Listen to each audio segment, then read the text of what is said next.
Hello everyone, welcome to the class Analysis and Design of Algorithms. The previous class we have seen what is the definition of an algorithm. So just to brush it up, the definition of algorithms goes like this.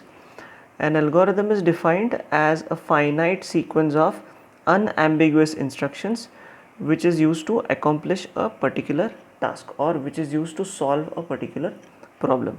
So the sequence of instructions, and those instructions have to be unambiguous, which means that there should not be any confusion between those sequence of those steps of algorithms that you write, and these steps are used to solve a particular problem or used to solve a particular task. So with that in mind, the next question is to do the analysis of an algorithm. The question here is, why do we need to do analysis of algorithm, or why do we need to analyze an algorithm which solves a particular problem? Now here if you see, now analysis is required to detect the correctness and to measure the efficiency of algorithms. So analysis of algorithms allows us to accomplish two tasks. First, it tells us whether the algorithm is correct, and it also helps us to understand the efficiency of algorithms. For example, let's consider that there is a problem, and this problem can be solved in multiple ways, or multiple algorithms can be designed for this particular problem. Say for example, the problem of sorting a list of elements. Now sorting a list of numbers or elements, you can have multiple algorithms for the same.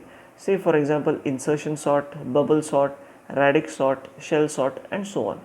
So out of all these solutions that you have found for sorting a list of numbers, which one is correct, and most importantly, which one is most efficient out of these solutions that you have found out for sorting, right? So in order to find out the efficiency of the algorithm, it depends on two factors. The first one is the space efficiency, and the second one is the time efficiency. Using these two factors, we can determine the efficiency of algorithms. So using space efficiency and time efficiency, we can check whether insertion sort is efficient, or radix sort, or shell sort, or bubble sort, and so on. Now these two factors, let's discuss them one by one. Let's first consider what is meant by space efficiency, or it is also called as space complexity. It refers to the amount of memory required to run the program completely. Every algorithm or every program requires a certain amount of memory or storage. So the amount of memory that is required to run the program completely is termed as space complexity or space efficiency. The least amount of memory taken by a program is referred to as an efficient algorithm or an efficient program. Next one, time efficiency or time complexity. What does it refer to? It refers to the amount of time required to run the program completely. So the least amount of time taken by an algorithm or a program, and the least amount of space taken by an algorithm or a program is termed as an efficient algorithm. So these two factors, space efficiency and time efficiency, will determine whether the algorithm is efficient or not, right? Now coming to time complexity. Time complexity depends on various factors that have been listed over here. So the amount of time taken by a program or an algorithm to run depends on these 5 factors.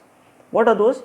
The first one is the speed of the computer, the choice of the programming language, the compiler used, choice of the algorithm, and size of the input.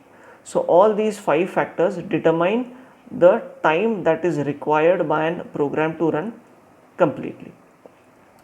Now the first 3 factors that you see over here, speed of the computer, choice of the programming language, and compiler used, we do not have any control over these factors. Say for example, if an algorithm takes a certain amount of time to run on a Pentium 1 machine, if you run the same algorithm or a program on a Pentium 4 machine, it will execute faster.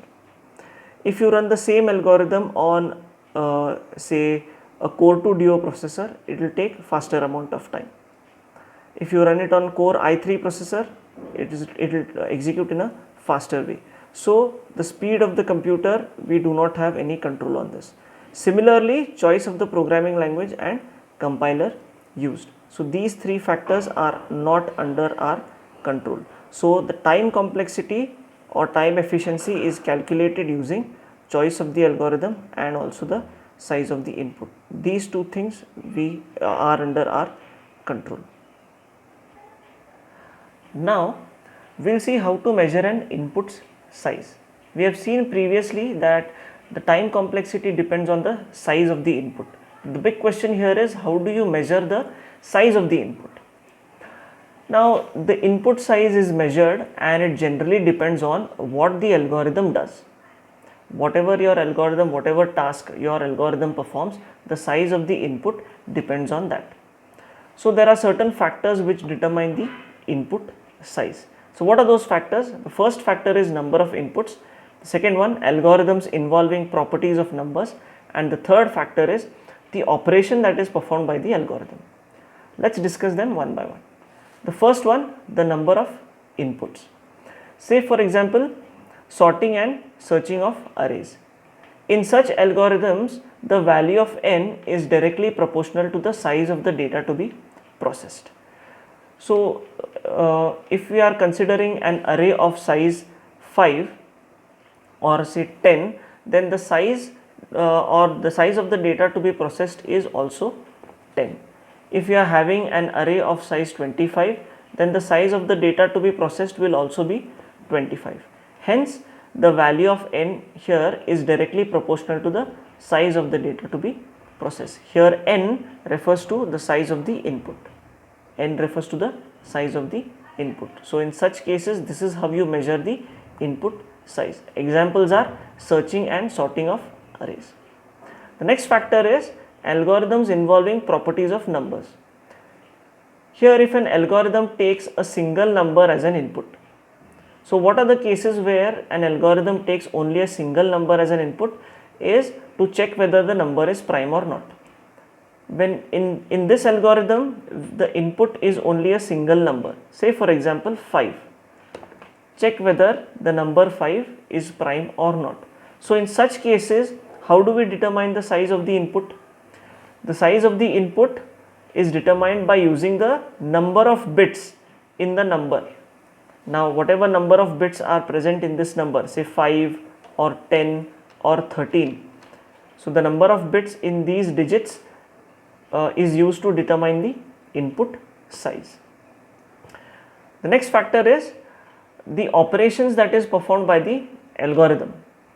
Here the input size is influenced by the operation that is performed by the algorithm, or the input size is directly proportional to the operation that is performed by the algorithm, operation or task that is performed. An example for such an algorithm is a spell check algorithm. What does a spell check algorithm do? Here the input size may be the number of characters if the processing is done by character. If the spell checking algorithm checks for spellings character by character, then the number of characters is going to be the size of the input. If the processing is done word by word by the algorithm, then the input size is the number of words. So these are the different factors which determine or which help us in measuring the input size. Thank you.